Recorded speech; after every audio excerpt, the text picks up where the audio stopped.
Shall we begin?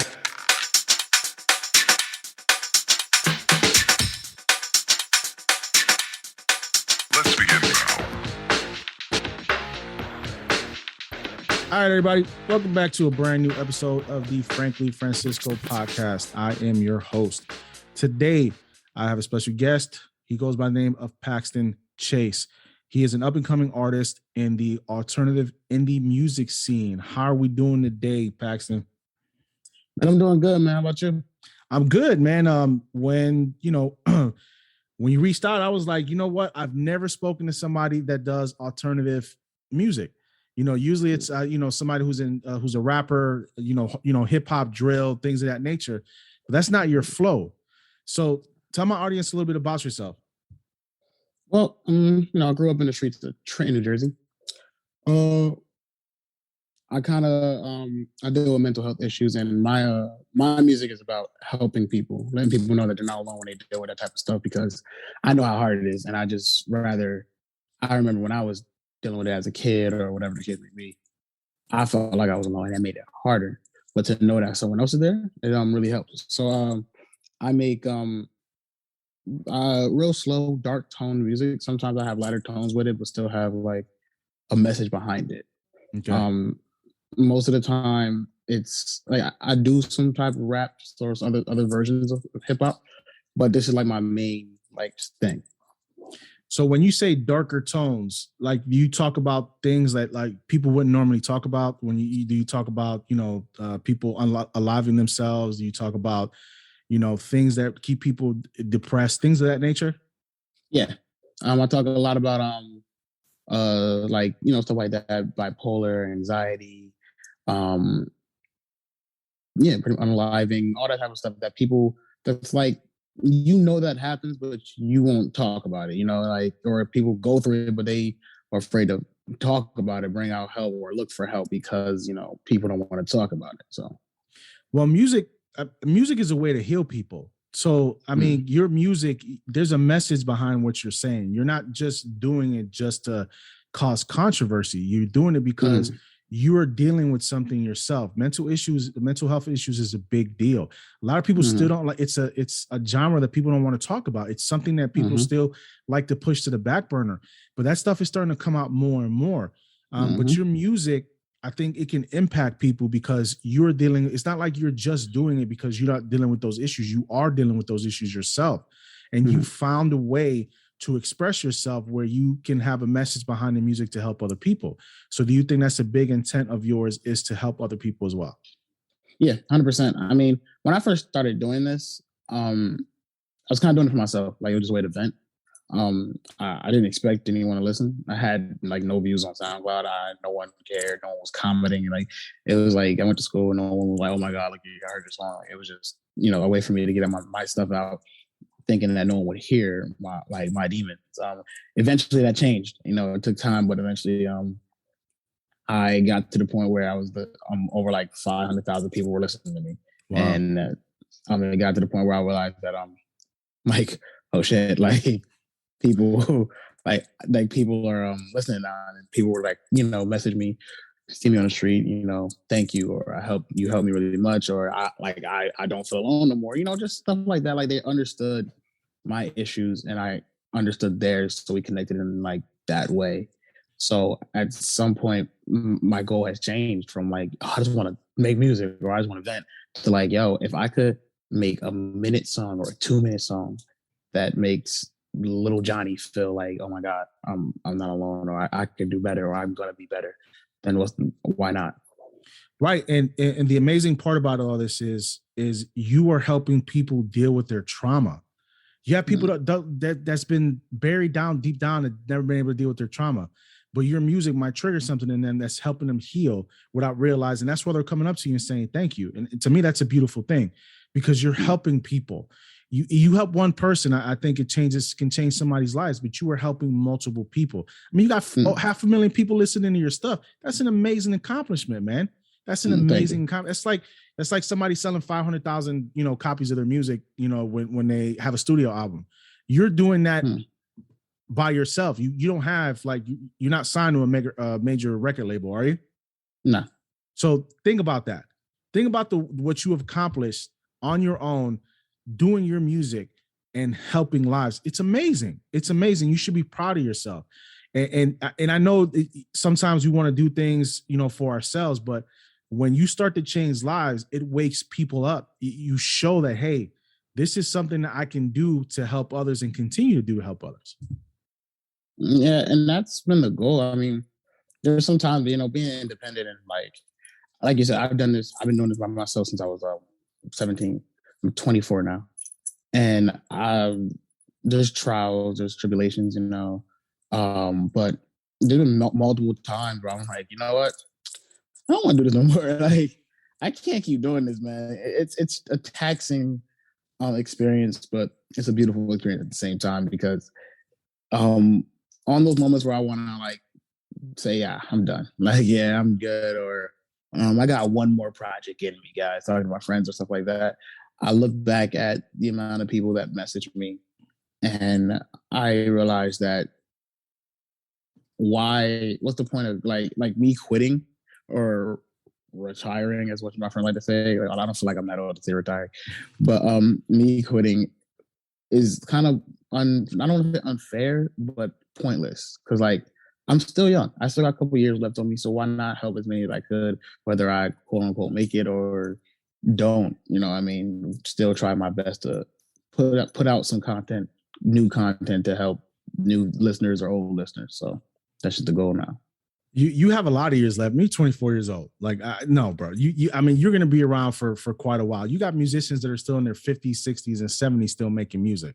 You're 20. You have an abundance amount of time, and the more time that passes, the more creativity can keep flowing through you. Ideas come from out of nowhere. You might be sitting there seeing a movie, and then something you see in the movie triggers something that, boom, you have an epiphany, and boom, you have something new that you wanna write or you want to put down.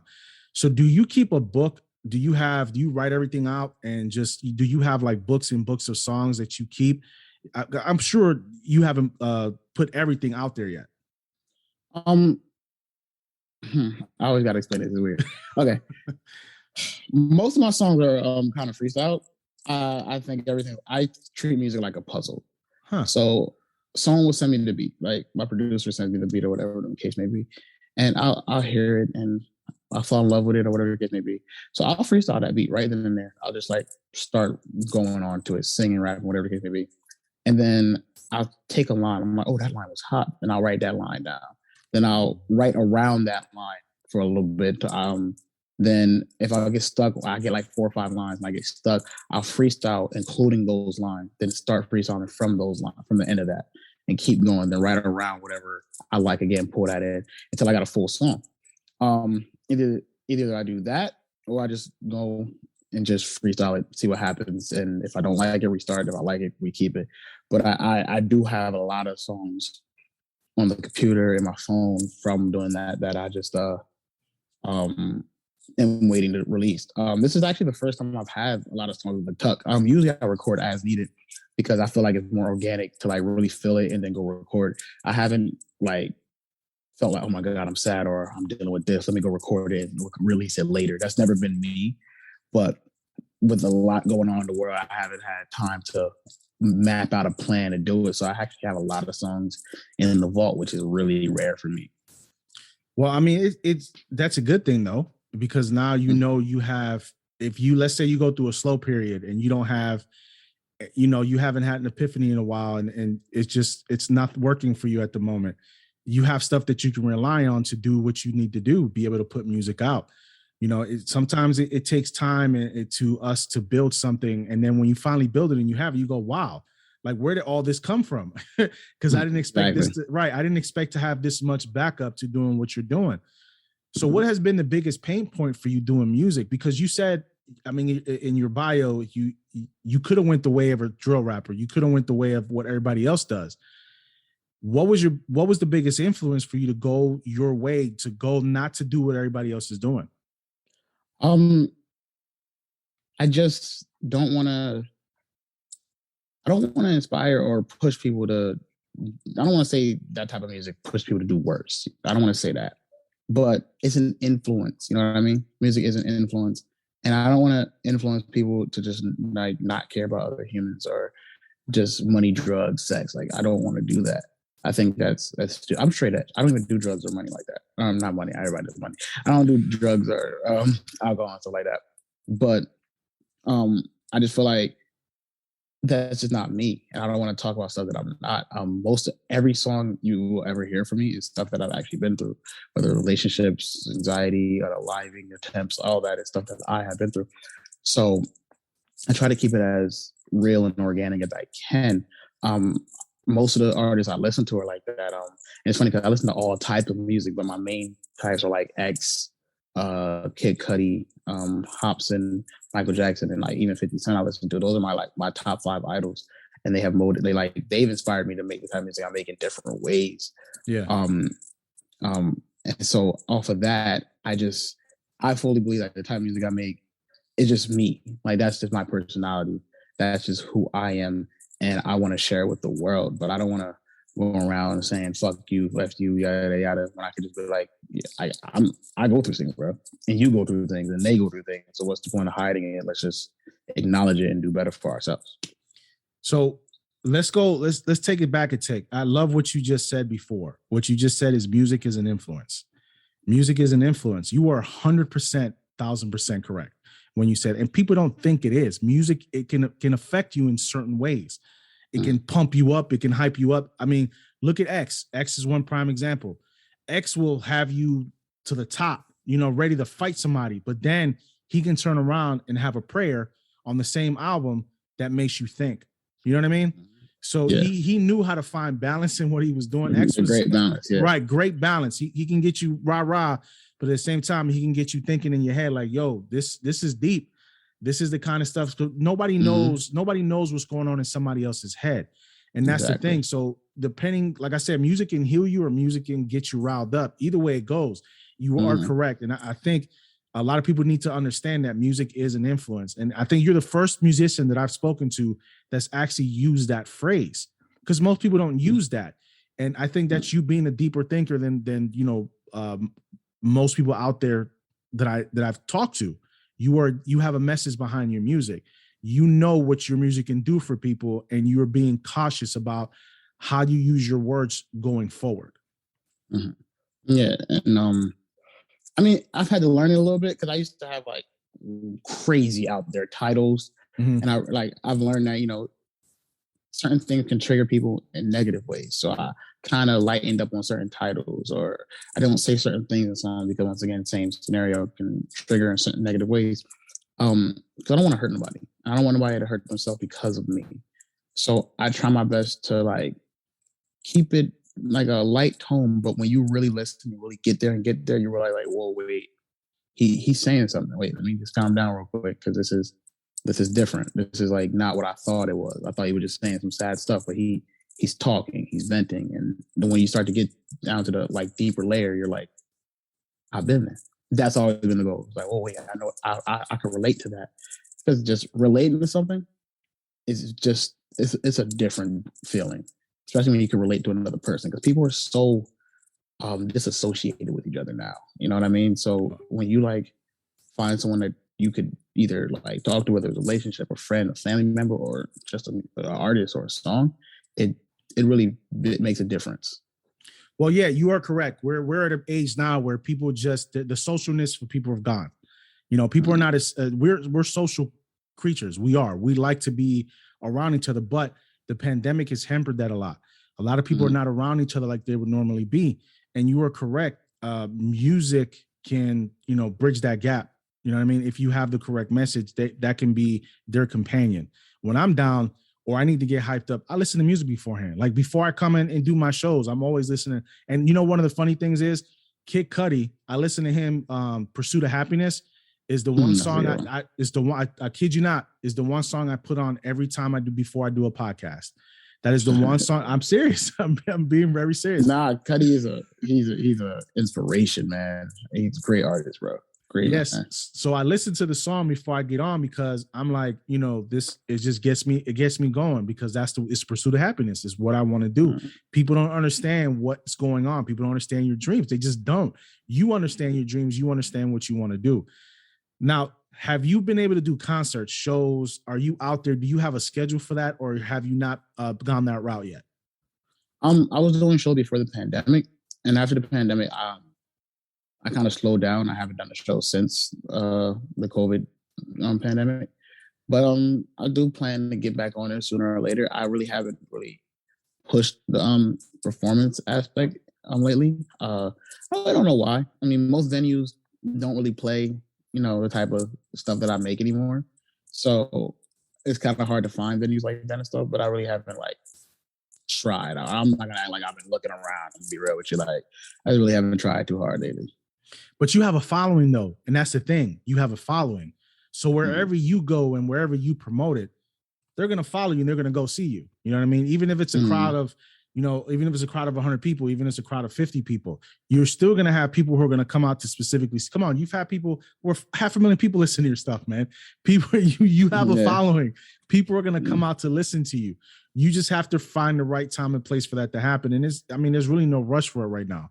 You know what I mean? Because you the way you're doing things. Where do you normally record? Is there a studio you go to? Do you do things from your house? Because I know a lot of people who are musicians have their own studio at home. Yeah, I have my own studio at home. Yeah, I had a full-fledged studio in next room next to me, honestly. But unfortunately, I had a hurricane here, it flooded, and it killed the whole thing. So, oh man, now I'm just rocking with a mic and a computer like the old days. But I'm rebuilding it as we speak. It's getting back up there, but usually I'm home alone. On that. So what type of mic do you use for your music? Is it a condenser mic? Is it a dynamic mic? It's a Bluebird condenser. It's a condenser. So you have to have your room pretty padded, right? Because a condenser mic will pick up everything in the room. Yeah, room is padded. The whole studio is just padded, padded. Just so much padded, so much foam and all that, man. Oh, man, I hated putting that crap up, bro. I hated it. Hey, I'm right. I got to use a dynamic mic because I can't use a condenser mic where I'm at. You know what I mean? Because everything we could pick up in my house. I don't have the luxury of getting a studio right now. One day I want that. I mean, I think that's the dream for everybody to get into a studio, do what we want to do, and live that life. But for you, music has been an influence for you for your entire life. When did you know that music is what you wanted to do? I remember in like elementary school, I would watch, rap videos and stuff like that. Obviously I was too young to understand what they were saying, but it was something that was so captivating to me. And in middle school, I would like do comedy rap. Like I would just rap some dumb stuff for people to laugh at and like think, little dumb stuff like that. But when I got to high school, I think I was freestyling in the lunchroom, regular stuff. And one day, I just wanted to, it was like a little social experiment that me and my friends did. So I went table to table with a sign. I like, we'll rap for food. Like whatever you want to give me, I'll rap for it. Just see what happens. Like, what would they give me type stuff, And I was getting money, drinks, food, all of it. And my friend was like, bro, let's make a song together. Let's see what we can do. And I'm thinking it's not gonna, he's kidding. And then one day he came over with the mic, the headphone, like he was serious. And I dropped my first song at 17 with him, and it just kind of changed. Like people heard it, they were like, you're going hard. That would, the praise that people give you. But after that, I was like, yeah, this is what I want to do. I mean, it was just a different feeling, just putting out my words. I mean, at the time it wasn't as deep as it is now, but just putting out what I said, what I felt, having fun with beats and just switching flows, just rapping, and people loving it. Though what made me change my genre to like what it was now, because like back then it was just real like rap, hip hop stuff. I made like one deep song and I just felt so relieved. Like it just felt amazing to be free, quote unquote. And I put that out and nobody fucked with that song. Like it was so like kind of what are you talking about? No one wants to hear that. Like no, to the point where people in school just act like I never even rapped anywhere. Like they're just like, no, that was my first song that like was really deep, but it felt good to me, so I just kept doing it. And as it progressed, the views on SoundCloud started going down. So I had 0 views. Like I dropped Wow. a small little mixtape, like 4 or 5 songs. No one listened like at all. And that's why I'm like, oh, I'm just doing it for myself then. And then one day I got here. I don't even know. That's it. Like I'm here where I am now. So how many EPs and LPs do you have out right now?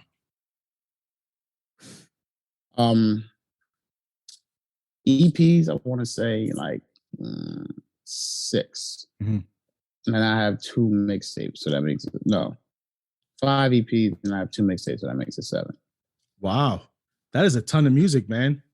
I just lied to you. That makes it 8. I just dropped a mixtape in February. I'm sorry. It's hard to keep up sometimes, man. It's hard to keep up. When you got that much stuff in your head, man, you just got to put it out. Listen, I got to give you a lot of props, bro. And the reason I say I got to give you a lot of props, man, is because you straight edge, which is killer to me, man. Especially when people are dealing with mental illness or mental issues, mental health issues.